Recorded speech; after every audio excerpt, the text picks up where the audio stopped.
বিসমিল্লাহির রহমানির রহিম। আপনি কি কখনো লক্ষ্য করেছেন যে যখন আপনি আল্লাহর কাছে কিছু চান তো কিছু সময়ের জন্য এমন কেন মনে হয় যে নীরবতা দীর্ঘ হয়ে গেছে? আপনারও কি মনে হয় যে আপনার দোয়াগুলো কোথাও রাস্তায় হারিয়ে গেছে? থামুন, যদি আপনিও হতাশার ওই ঢেউয়ে দাঁড়িয়ে আছেন তো মনে রাখুন, যখন আল্লাহ আপনার মনে দোয়া দিয়েছেন তো তিনি আপনার দোয়াগুলোর প্রস্তুতিও করে রেখেছেন। আজকের এই ভিডিওতে আমরা ওই নিশানির ব্যাপারে কথা বলবো, যা আল্লাহ তখন দেখান যখন তিনি আপনার দোয়াকে কবুল করতে চান।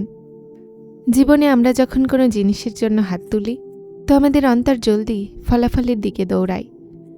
আমরা সময়ের গণনা নিজে করতে লাগি, কিন্তু মনে রাখুন, প্রতিটা কাজের সময় নির্ধারিত। চেষ্টা আর পরিশ্রম রং তখনই আনে যখন জেনে যাবে যে যা হবে তার সময়ই হবে, আর যা হবে উত্তমই হবে। এটা নয় যে হতাশায় ডুবে যাবে আর আমি এই দোয়া করেছিলাম, এটা হলো না, ওটা হলো না, এখন কিভাবে হবে, কোথায় থেকে হবে, এত সবর কি ছিল, এখন কিভাবে সবর করব? বাস জেনে নিন যে এই কথা হতাশার লক্ষণ, আর হতাশা হলো কুফর। নিজের অন্তরে এই কথাগুলো ঢুকিয়ে নিন। নির্ধারিত সময়ে আল্লাহ আপনাকে আপনার চাওয়া দিয়ে আপনাকে খুশি করে দিবেন। দোয়া মুমিনের হাতিয়ার। আল্লাহর কাছে দোয়া করতে থাকুন। নিশ্চয়ই তিনি কবুলকারী, নিশ্চয়ই তিনি শ্রবণকারী।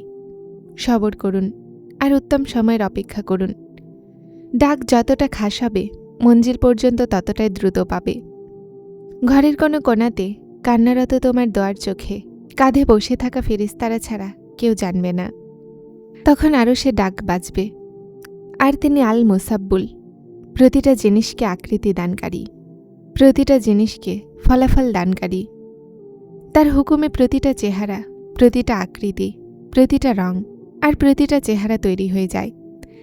যখন তুমি আয়নাতে নিজেকে দেখো তো মনে রাখো, এই চেহারা আল মুসাব্বুল বানিয়েছেন। তিনি প্রতিটা তাফসিলকে জানেন, এমনকি ওই নকশাগুলোকেও, যা মানুষ দেখতে পায় না। তো শুধুমাত্র ওই মুসাব্বুলের ওপর বিশ্বাস রাখো, কেননা তুমি তার তৈরি করা একটা বিশেষ সৃষ্টি। রহস্যময় তো শুধুমাত্র আল্লাহ। আল্লাহকে তোমার গোপনীয়তার সঙ্গী বানাও। মনের সমস্ত চিন্তা আর সমস্ত দুঃখ তাকে সঁপে দাও। বিশ্বাস করো, উনি তোমার দীর্ঘশ্বাসকেও শোনেন, আর নীরবতাও। তার সামনে অশ্রুপাত করো, তারপর দেখো তোমার মন কিভাবে হালকা হয়ে যায়।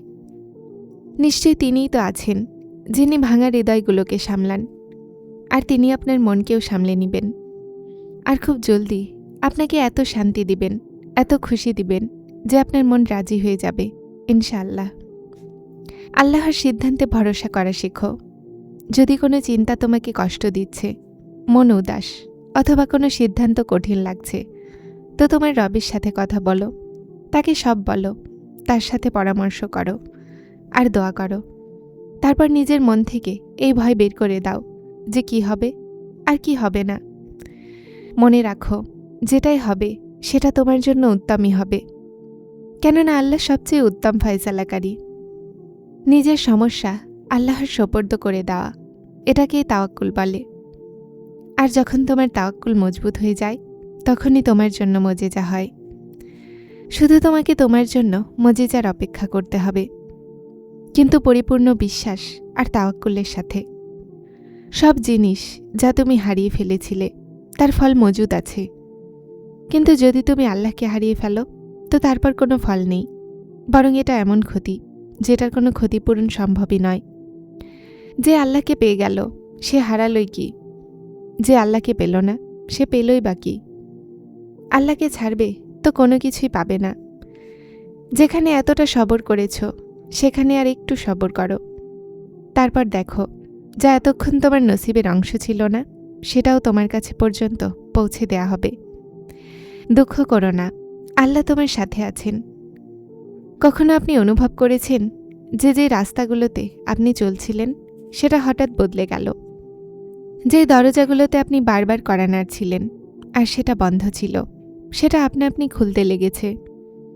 যদি আপনার জীবনে এমন পরিবর্তন আসছিল তো অভিনন্দন।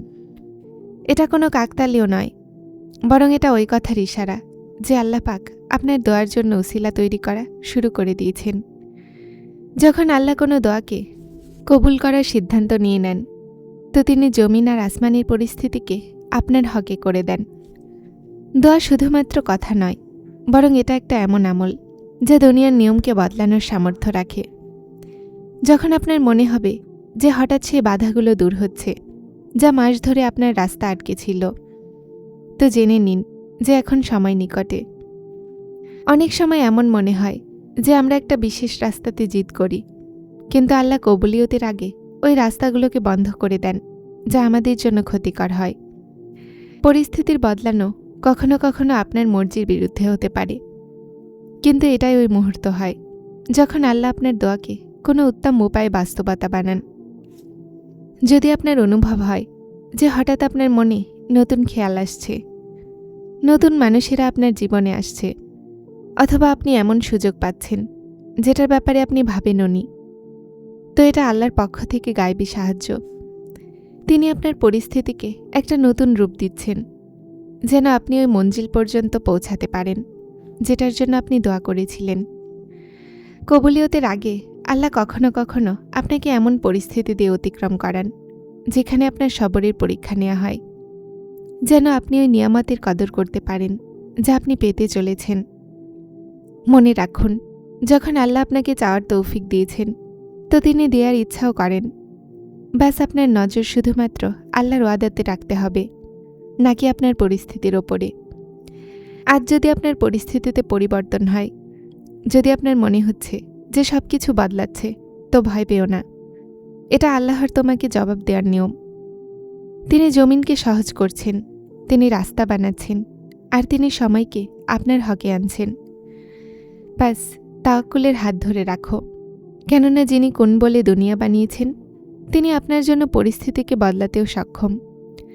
আপনার সাথে কি কখনো এমন হয়েছে যে কোনো এক দোয়া অথবা কোনো এক নাম আপনার মন ও মস্তিষ্কে এমনভাবে গেঁথে যায় যে আপনি তাকে সবসময় নিজের নিকটে অনুভব করেন? সব সিজদাতে, সব জিকিরে আপনার মন এই দিকেই টেনে চলে যায়।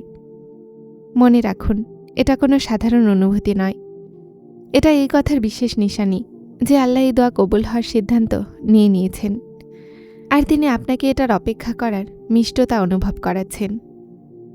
দোয়ার কবুলিয়তের আগে আল্লাহ পাক বান্দার মনে সেই দোয়ার প্রতি ভালোবাসার তীব্রতা বাড়িয়ে দেন। যখন আপনার মন বারবার এই জিনিসের দিকে যাচ্ছে, তো এটা এই কথার ইশারা যে আপনার রব আপনার ডাককে শুনছেন, আর আপনার মনকে ওই নিয়ামতের জন্য তৈরি করছেন যা জলদি আপনি পেতে চলেছেন।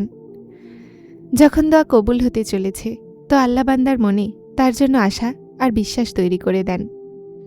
আপনার ভেতর থেকে হতাশার ওই কাঁটা বের হয়ে যায় যা আপনাকে বারবার বিপদে ফেলত। এখন আপনি সন্দেহ করেন না, এখন আপনার ভেতর থেকে একটা আওয়াজ আসে যে ব্যাস হতেই চলেছে। এই আপনার মনে দেয়া শান্তি আসলে কবুলিয়তের দাওয়াতনামা। কখনো কখনো আমরা দোয়া করি আর ভুলে যাই, কিন্তু আল্লাহ যখন কোনো দোয়াকে কবুল করার সময় নির্ধারণ করে দেন, তো তিনি এই দোয়াকে আপনার অন্তরে জীবন্ত রাখেন। আপনার বারবার এই দোয়াকে করা আসলে আল্লাহর তরফ থেকে আপনাকে দেয়া একটা ইশারা। যারা চ্যানেলটিতে নতুন এসেছেন তারা হেদায়েত চ্যানেলটিকে সাবস্ক্রাইব করে আমার সাথে থাকুন এবং অবশ্যই ভিডিওগুলোকে লাইক শেয়ার করবেন। আসসালামু আলাইকুম।